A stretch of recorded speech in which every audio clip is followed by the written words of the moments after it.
And right now, obviously, Chrissy, we're in the midst of a government shutdown. We're entering week 2 of that. The whole thing, I think, is a little crazy. But look, Donald Trump was president in during the longest shutdown ever experienced, which went on for 35 days. That was during his first term. So if they want to play a game of chicken with Republicans, I think this is finally a group that has a backbone and is going to do the right thing for the future of the country, Chrissy. Yeah, I did a video that I put out on Instagram and TikTok just explaining why while Republicans have the majority, they can't actually pass a clean resolution with just a simple majority because the Democrats have invoked a filibuster.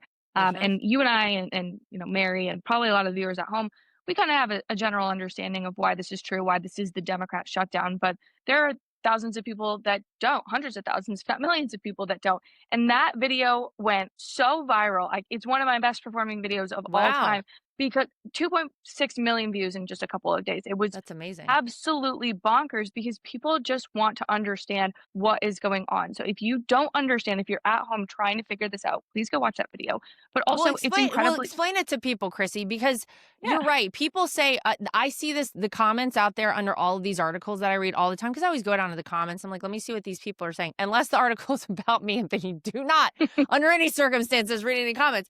But under all of these articles, I see people saying the Republicans have the House, the Republicans have the Senate and the White House. They're the ones keeping it shut down. Chrissy, go. Why is that not the case? Please explain it to people. yeah, it's a really simple talking point and it would be really confusing. So when you go to pass a bill or a continuing resolution, which we'll just call a CR for short, Hmm. which is the budget that Congress is trying to pass that would fund the government from now until November 21st.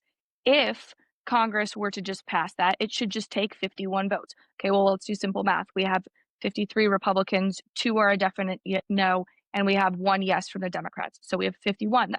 That should work, right? Like we should be able to pass that. No, when Democrats invoked a filibuster, which is a discussion that ends up happening in the Senate, in order to end the filibuster and vote on the bill, you must get 60 votes. And that cannot happen. I don't know if math is everyone's foray, it's not mine, but I do understand that 51 and 60 are completely different numbers. And in order to move on and this bill, this continuing resolution to pass in the Senate, it needs 60 votes, not 51. Republicans don't have that. So it would require at least 9 other Democrats to get on board. We know Rand Paul's not going to get on board. Lisa Murkowski is like a hit or miss. She's a Republican senator.